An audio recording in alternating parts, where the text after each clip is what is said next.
Imaginez un scénario où les esprits les plus brillants de la planète décident de percer un trou dans L enveloppe D, une bombe atomique armée, en espérant que cela, L, aidera à se refroidir et à ne pas exploser. Cela ressemble à une pure folie. N est ce pas. Pourtant, C est exactement ce genre de stratégie audacieuse que des chercheurs examinent à propos du supervolcan de Yellowstone. Cela peut devenir le salut de l'humanité, ou bien le déclencheur de notre disparition. Appuyez sur le bouton pour vous abonner, car nous commençons une plongée au cœur même de l'enfer. La plupart des gens ne voient en Yellowstone qu'un parc national pittoresque, avec des geysers en éruption et des ours attendrissants. Mais derrière cette image pastorale se cache un véritable monstre. Ce N n'est pas simplement une haute montagne avec un cratère. C est un réservoir colossal de matière en fusion, comparable en taille à une mégaville, qui respire et accumule de la puissance en vue d'une attaque. Sa colère a éclaté pour la dernière fois il y a environ 640 000 ans, et les géologues regardent le calendrier avec inquiétude, car l'histoire a tendance à se répéter. Le problème C est que ce supervolcan génère des quantités de chaleur absolument incroyables. Et même si une part importante de cette énergie S échappe vers le ciel par les sources chaudes, cela reste insuffisant. Le réservoir interne de magma continue de S échauffer, et la pression à L intérieure augmente inexorablement. Des spécialistes de la NASA ont fait les calculs et ont montré que si L on parvenait à abaisser la température du magma D à peine 35%, le volcan perdrait très probablement pour toujours son potentiel explosif, devenant un simple géant endormi. C'est là qu'entre en scène un projet audacieux, proposé par l'ingénieur Brian Wilcox. L'idée consiste à forer des puits tout autour de la caldeira, non pas directement dans le magma, mais légèrement à l'écart, dans la roche surchauffée. On prévoit d'y injecter de l'eau qui retirera la chaleur, se transformera en vapeur et remontera à la surface, en faisant tourner les pales des turbines des centrales électriques. Cela ressemble à un plan parfait pour sauver la planète. Une telle stratégie permet de résoudre deux problèmes à la fois, car nous ne faisons pas qu'éviter la fin du monde, nous obtenons aussi une source d'énergie verte, fabuleusement bon marché et pratiquement inépuisable. Une électricité facturée à 10 centimes de dollars. Le kilowatt-heure pourrait alimenter toute la région environnante pendant des dizaines de milliers d'années. L, économie locale S, envolerait vers des sommets vertigineux, et le risque D, extinction totale, disparaîtrait. Mais dès que l'on passe des calculs théoriques aux actions concrètes, un véritable film des horreurs commence. Forer jusqu'à une profondeur de 10 km dans une zone de géologie instable n'a rien à voir avec le fait de creuser un puits dans son jardin. La moindre erreur dans les équations peut faire que, au lieu de refroidir les profondeurs, nous provoquions nous-mêmes cette terrible éruption que nous essayons tant d'empêcher. Le cauchemar principal des géologues est lié au phénomène de décompression. Les masses magmatiques sous Yellowstone sont saturées de gaz, dissous en elles sous une pression monstrueuse, comme le dioxyde de carbone dans une bouteille de soda bien fermée. Si nous endommageons par mégarde le bouchon de cette bouteille, autrement dit la voûte de la chambre magmatique, la pression chutera brutalement, et les gaz commenceront à se dilater de manière explosive. Rappelez-vous ce qui se passe quand on secoue vigoureusement une boisson gazeuse tiède et que l'on ouvre le bouchon D, un coup sec. Maintenant, imaginez qu'à la place D, une boisson sucrée, vous ayez là des millions de tonnes de roches portées au rouge et de cendres volcaniques. Les opérations de forage peuvent créer des fissures qui affaiblissent la structure de la voûte. Et à ce moment-là, le processus devient irréversible. Le dragon antique se réveillera non pas parce que son heure est venue, mais parce que nous l'avons nous-mêmes piqué avec une lance bien pointue. Il existe un autre risque, lié à la nature même du magma. Nous avons l'habitude de imaginer comme un liquide fluide, alors qu'à état calme, il ressemble plutôt à une bouillie épaisse de cristaux et de matière fondue. Pour que le volcan devienne vraiment menaçant, cette bouillie doit se fluidifier davantage. Le paradoxe est que notre intervention peut ébranler cet équilibre fragile et déclencher la fusion de zones déjà solidifiées. L'histoire se souvient de cas où le forage dans des régions volcaniques a entraîné des problèmes sérieux. En Islande, dans le cadre du projet Krafla, le trépan est tombé par accident dans une poche magmatique à seulement 2 km de profondeur. L'outil S est littéralement affaissé dans la substance en fusion et un jet de verre incandescent en est déjailli. Ils ont eu de la chance, il n'y a pas eu de catastrophe, mais Yellowstone est une bête d'une toute autre échelle. Si le scénario le plus sombre se réalise, les conséquences seront foudroyantes et terrifiantes. L'explosion de Yellowstone serait des milliers de fois plus puissante que l'éruption du mont St. Helens en 1980. Onde de choc balayera toute forme de vie dans un rayon de plusieurs centaines de kilomètres. Et des villes comme Salt Lake City ou Denver disparaîtront simplement de la surface de la Terre en quelques minutes. Cependant, la destruction physique des environs ne sera que le début de la fin. Le véritable tueur, ce sera la cendre. Un nuage gigantesque, élèvera jusque dans la stratosphère et enveloppera une grande partie de l'Amérique du Nord une épaisse couche de poussière grise. Ce N n'est pas de la simple saleté, mais des fragments de verre microscopiques qui, une fois inhalés, transforment les poumons en blocs de béton. Les moteurs des avions S arrêteront et les réseaux électriques tomberont en panne. Amérique telle que nous la connaissons sera enterrée vivante. Le couloir agricole où mûrit aujourd'hui la majeure partie du blé et du maïs deviendra un désert stérile pour de longues décennies. Mais le problème ne se limitera pas à un seul continent. Les vents disperseront les aérosols volcaniques tout autour du globe, créant un écran qui renverra les rayons du soleil. Un hiver volcanique prolongé installera.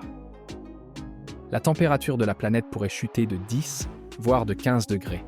Cela signifie des récoltes dévastées à l'échelle mondiale, la faim et l'effondrement du système économique mondial. Imaginez que l'été ne vienne tout simplement pas. Qu'il neige en juillet à Paris comme à Pékin. La civilisation se retrouvera face à une crise des ressources une brutalité extrême, qui conduira à des guerres pour la nourriture et pour l'eau potable. L'ironie du sort, c'est qu'en essayant d'éviter précisément ce dénouement, nous risquons d'en devenir nous-mêmes les auteurs. Le projet de la NASA est évalué à environ 3,5 milliards de dollars. Est une somme dérisoire au regard des dégâts potentiels d'une telle catastrophe. Mais le prix de la moindre erreur est ici infiniment élevé. Qui osera prendre la responsabilité d'appuyer sur le bouton de mise en marche de la plateforme de forage? Les chercheurs se disputent jusqu'à en perdre la voix. Certains affirment que ne rien faire est encore plus dangereux, car l'éruption est inévitable, la seule inconnue est la date. Tôt ou tard, la nature pressera elle-même la détente, et nous regretterons amèrement de ne pas avoir tenté de relâcher la pression excessive tant que nous en avions la possibilité. Est le grand dilemme du tramway, sauf que sur les rails se trouve aujourd'hui l'humanité entière. Autres experts soulignent que nos connaissances sur la structure des profondeurs terrestres sont beaucoup trop limitées.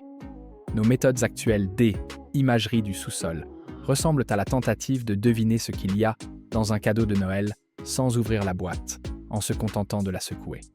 Nous percevons des contours approximatifs, mais pas les détails. Or, dans un domaine aussi délicat que la chirurgie un supervolcan, chaque millimètre compte. Les sceptiques rappellent aussi le phénomène de la sismicité, dite induite. Nous savons déjà que l'injection d'eau dans les couches profondes pour extraction de pétrole de schiste, peut provoquer des tremblements de terre. Dans la région de Yellowstone, des milliers de petites secousses se produisent déjà chaque année. Que se passera-t-il si nous ajoutons là une sorte de lubrifiant sous forme de eau injecté à très haute pression? Ne risquons-nous pas de provoquer ainsi un déplacement des plaques tectoniques? Imaginez une opération à cœur ouvert, réalisée par un chirurgien qui porte des gants de boxe, avec l'éclairage du bloc opératoire qui clignote en permanence. Est à peu près l'image de notre tentative actuelle d'intervenir dans des processus géologiques de cette ampleur. Les technologies de forage progressent, mais le niveau de risque reste absolument extrême. Il existe pourtant des points de vue alternatifs. Certains volcanologues estiment que la chambre magmatique de Yellowstone se trouve actuellement dans un état très éloigné du seuil critique, et que nous disposons encore d'un capital de temps de plusieurs milliers d'années. Pourquoi prendre le risque maintenant, si nos descendants mettront sans doute au point des méthodes plus sûres, par exemple un refroidissement assuré par des nanorobots ou par quelque chose que nous ne pouvons même pas encore imaginer? Les partisans du forage rétorquent cependant que nous avons besoin d'énergie ici et maintenant. Yellowstone pourrait devenir le cœur une nouvelle révolution énergétique pour les États-Unis. Imaginez une centrale géothermique gigantesque qui fonctionne sans émission de carbone, qui ne dépende ni du vent ni du soleil, et qui fournissent un courant stable. C est une part de gâteau bien trop alléchante pour que L-S en détourne simplement. Un fait intéressant dont presque personne ne parle est que l'eau circulant dans un tel système pourrait devenir toxique. En traversant les roches, elle se chargera d'arsenic, de mercure et de soufre. Si une fuite se produit dans les conduites et atteint la surface, nous aurons une catastrophe écologique locale bien avant même que le volcan ne se réveille. De plus, le processus de refroidissement du volcan S étalerait sur des milliers d'années. Ce N n'est pas une action aux effets immédiats. Nous commencerons à extraire la chaleur aujourd'hui, mais le résultat ne sera visible qu'après de très nombreuses générations. La société actuelle est-elle prête à investir des milliards dans un projet dont les fruits ne seront récoltés que par nos arrière-petits-enfants? Dans un monde dominé par les investissements à court terme, cela ressemble à une pure utopie. Néanmoins, l'idée même de dominer les éléments continue de hanter les esprits.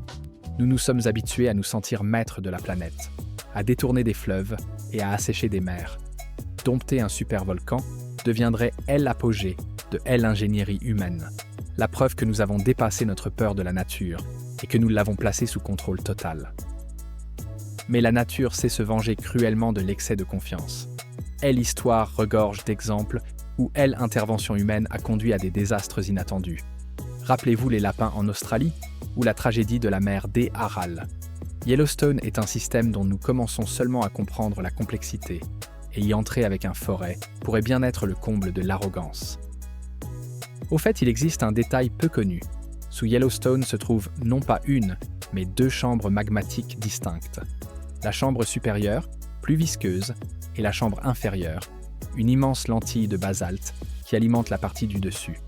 Le plan de la NASA ne concerne que la zone supérieure, mais la manière dont se comportera le réservoir inférieur si nous commençons à refroidir son toit, personne n'est en mesure de la prévoir avec précision. Il y a aussi un aspect juridique. Yellowstone S étend sur le territoire de 3 États à la fois, le Wyoming, le Montana et l'Idaho. À qui appartiendra l'énergie produite? Qui assumera la responsabilité des risques? Si l'expérience tourne mal, aucune procédure judiciaire ne pourra ramener à la vie les villes détruites. Un véritable enfer bureaucratique peut enterrer le projet plus vite encore que les difficultés géologiques. La volonté politique joue elle aussi un rôle immense. Aucun président ne voudra entrer dans l'histoire comme la personne qui a fait exploser l'Amérique par accident. C'est et pourquoi, pour l'instant, le projet reste sur le papier, sous forme de calculs théoriques et de modèles informatiques. Mais la pénurie d'énergie et les bouleversements climatiques pourraient un jour pousser les responsables politiques à accepter ce risque insensé. Nous sommes figés sur le seuil D, un choix vertigineux. D un côté, une inaction confortable, avec l'espoir que tout se passera bien. De l'autre, une intervention active, avec le risque de tout détruire. Cela ressemble au scénario D, un blockbuster hollywoodien, sauf que les effets spéciaux seront bien réels et qu'il n'y aura pas de seconde prise. La solution passera peut-être par un compromis, un forage à une moindre profondeur, utilisation de circuits fermés, ou des essais de longue durée sur des volcans jugés moins dangereux. La science ne s'arrête jamais, et ce qui semble fou aujourd'hui pourra devenir demain la norme en matière de sécurité. Mais pour l'instant, Yellowstone respire calmement, relâche de la vapeur et attend notre verdict. Chaque fois que vous regardez des images des magnifiques sources multicolores de Yellowstone, gardez à l'esprit qu'il ne s'agit que d'une fine couche de peau sur le corps un léviathan. Nous, les êtres humains, ressemblons à des moustiques qui se posent sur le dos d'un lion endormi et débattent de la manière d'utiliser sa chaleur. Essentiel, c'est que le lion ne tressaille pas dans son sommeil. En fin de compte, la question de forer ou non à Yellowstone est une question de confiance dans la science. Sommes-nous capables de prendre en compte toutes les variables de cette équation du chaos? Ou bien existe-t-il des limites que l'être humain ne devrait pas franchir? L'énergie est séduisante, la sécurité est essentielle, mais la survie de notre espèce passe avant tout. Écrivez en commentaire ce que vous en pensez. Les scientifiques doivent-ils prendre ce risque et commencer le forage au nom de l'énergie et pour nous protéger d'une future éruption? Ou vaut-il mieux ne pas réveiller le danger tant qu'il dort encore? Votre avis compte énormément pour les algorithmes, alors ne vous retenez pas dans vos réponses.